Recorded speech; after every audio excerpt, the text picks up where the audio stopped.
Bab 10. Masih ingin lagi? Inilah yang harus dilakukan. Banyak orang mungkin tidak puas dengan 10 langkah saya. Mereka melihat hal itu lebih sebagai filosofi daripada aksi atau tindakan. Saya pikir memahami filosofi sama pentingnya dengan tindakan. Ada banyak orang yang ingin berbuat daripada berpikir, dan kemudian ada orang yang berpikir tetapi tidak berbuat.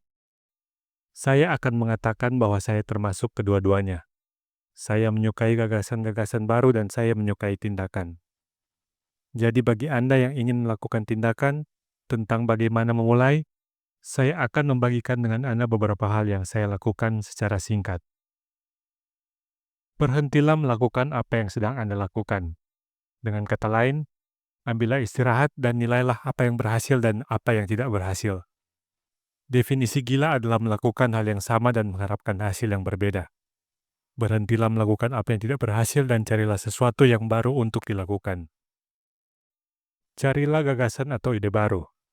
Untuk gagasan investasi yang baru, saya pergi ke toko buku untuk mencari buku-buku tentang topik yang berbeda dan unik. Saya menyebutnya formula. Saya membeli buku-buku praktis tentang formula yang sama sekali tidak saya ketahui. Sebagai contoh, di toko bukulah saya menemukan buku The 16% Solution yang ditulis Joel Moskowitz. Saya membeli buku itu dan membacanya. Bertindak. Kamis berikutnya, saya melakukan persis yang dikatakan oleh buku itu.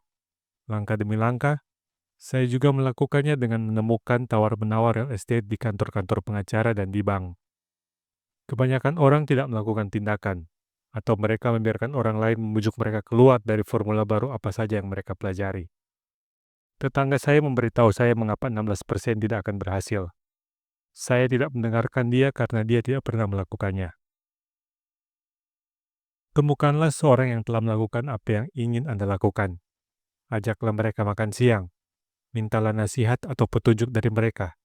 Trik-trik kecil perdagangan itu. Mengenai sertifikat tax lien, hak gadai oleh pemerintah atas properti real karena pajak yang tidak dibayar. Dengan pajak 16%, saya pergi ke kantor pajak daerah dan menemui pegawai pemerintah yang bekerja di kantor itu. Saya menemukan bahwa dia juga berinvestasi dalam tax lien. Dia pun lantas mengundang saya makan siang. Dia sangat antusias untuk memberitahu saya segala sesuatu yang dia ketahui dan bagaimana melakukannya. Setelah makan, dia menghabiskan siang itu untuk memperlihatkan banyak hal pada saya. Hari berikutnya saya menemukan 2 properti besar dengan bantuannya dan telah menghasilkan bunga 16% semenjak itu. Dibutuhkan waktu sehari untuk membaca buku itu dan 1 hari untuk bertindak, 1 jam untuk makan siang, dan 1 hari untuk memperoleh 2 transaksi besar. Ikutlah kursus dan belilah kaset. Saya melihat koran untuk mencari kursus baru dan menarik. Banyak yang gratis atau dengan biaya yang murah. Saya juga menghadiri dan membayar seminar yang mahal mengenai apa yang ingin saya pelajari. Saya kaya dan bebas dari kebutuhan akan pekerjaan hanya karena kursus-kursus yang saya ambil. Saya mempunyai teman yang tidak mengikuti kursus-kursus itu dan memberitahu saya bahwa saya hanya membuang-buang uang. Dan ternyata mereka masih pada pekerjaan yang sama. Buatlah banyak penawaran. Ketika saya ingin sebuah real estate, saya melihat banyak properti dan biasanya menuliskan suatu penawaran. Jika Anda tidak tahu apa itu sebuah penawaran, saya pun tidak tahu. Itu adalah tugas atau pekerjaan agen real estate.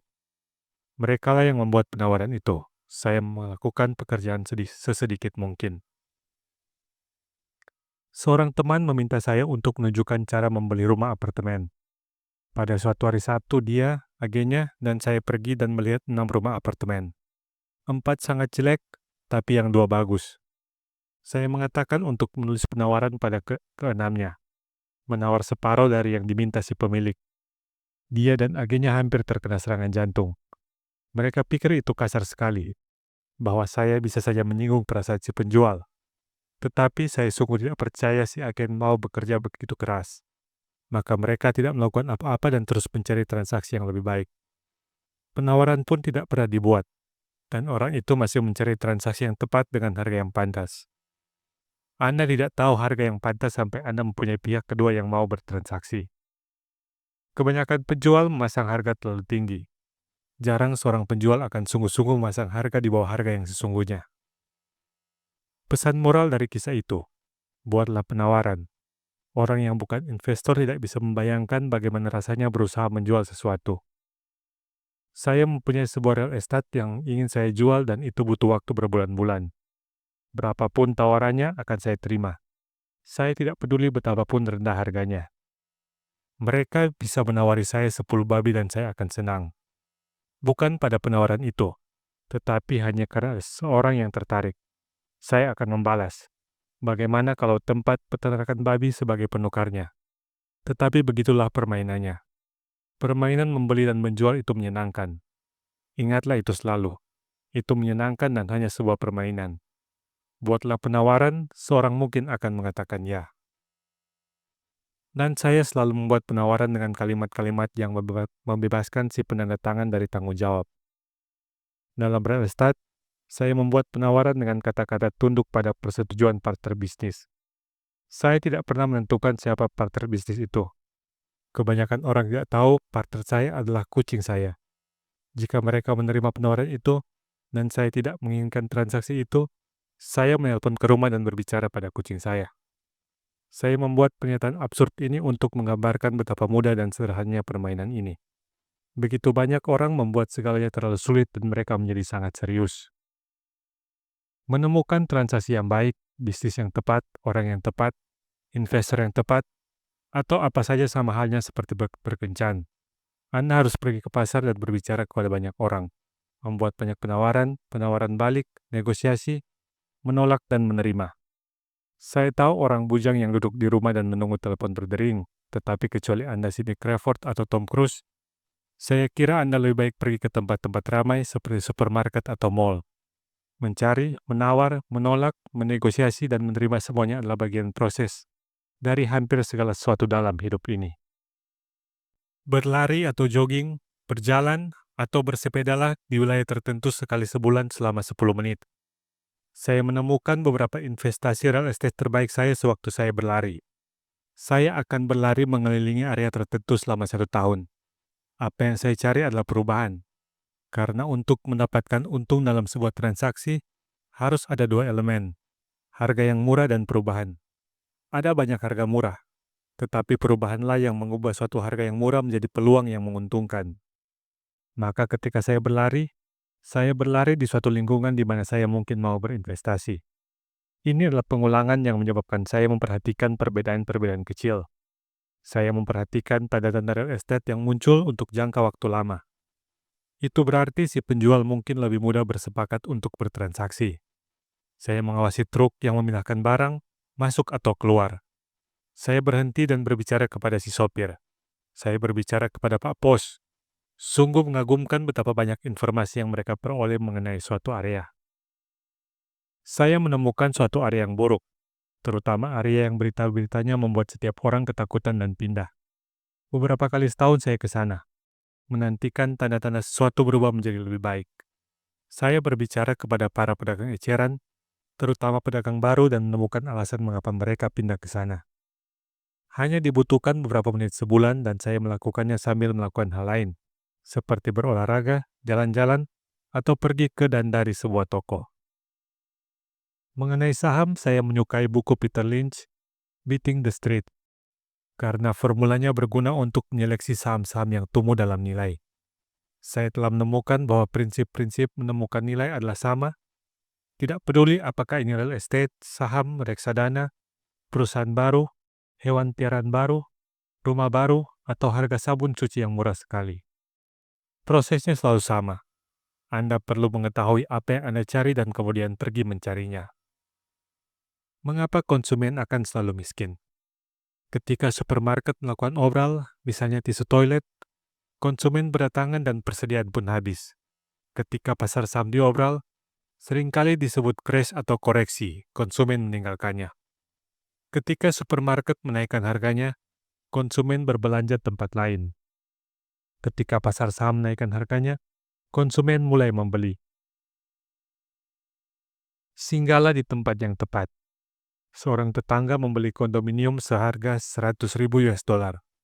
Saya membeli kondo yang sama yang berhadapan dengan miliknya seharga 50.000 US dollar. Dia memberitahu saya dia menanti naiknya harga. Saya memberitahu dia bahwa profitnya dibuat ketika Anda membeli, bukan ketika Anda menjual. Dia berbelanja dengan seorang broker real estate yang sama sekali tidak mempunyai properti sendiri. Saya berbelanja di departemen penyitaan sebuah bank. Saya membayar 500 US dollar untuk kursus tentang cara melakukan hal ini. Tetangga saya beranggapan bahwa 500 US dollar untuk kursus investasi real estate terlalu mahal. Dia mengatakan dia tidak sanggup membayarnya. Dia tidak dapat meluangkan waktu untuk melakukannya, maka dia menunggu harga naik. Saya mencari orang yang ingin membeli lebih dulu, kemudian saya mencari seorang yang ingin menjual. Seorang teman sedang mencari sebidang tanah. Dia mempunyai uang dan tidak mempunyai waktu. Saya menemukan sebidang tanah yang luas. Lebih luas daripada yang mau dibeli teman saya. Mengikatnya dengan sebuah opsi, menelpon teman saya dan dia mau membeli sepetak saja dari tanah itu. Maka saya menjual sepetak kepadanya dan kemudian membeli tanah itu. Saya menerima tanah sisanya sebagai milik saya secara gratis. Pesan moral kisah ini, belilah sebuah kue pie dan potonglah menjadi beberapa potong. Kebanyakan orang mencari sesuatu yang sanggup mereka beli sehingga kelihatannya terlalu kecil.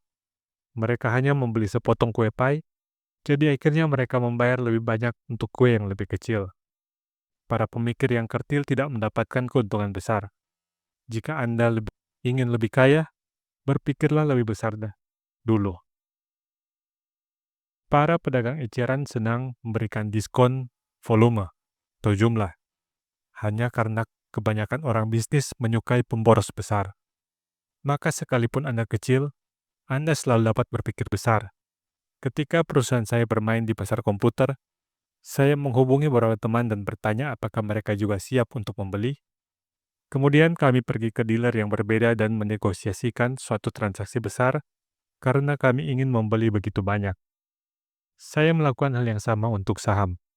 Orang kecil tetap kecil karena mereka berpikir kecil, bertindak sendiri atau tidak bertindak sama sekali. Belajarlah dari sejarah. Semua perusahaan besar di bursa saham mulai dari sebagai perusahaan kecil. Kolonel Sanders tidak kaya sampai setelah dia kehilangan segala sesuatunya di usia 60-an. Bill Gates adalah salah satu orang terkaya di dunia sebelum dia berusia 30. Tindakan selalu mengalahkan kelambanan.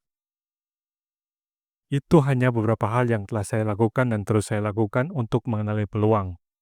Kata-kata penting telah dilakukan dan lakukan. Seperti diulangi berkali-kali dalam buku ini. Anda harus melakukan tindakan sebelum Anda dapat menerima ganjaran finansial. Bertindaklah sekarang. Epilog. Bagaimana membayar biaya kuliah anak kita yang kian mahal? Ketika buku ini nyaris selesai dan hampir diterbitkan, saya ingin membagikan pemikiran terakhir dengan Anda.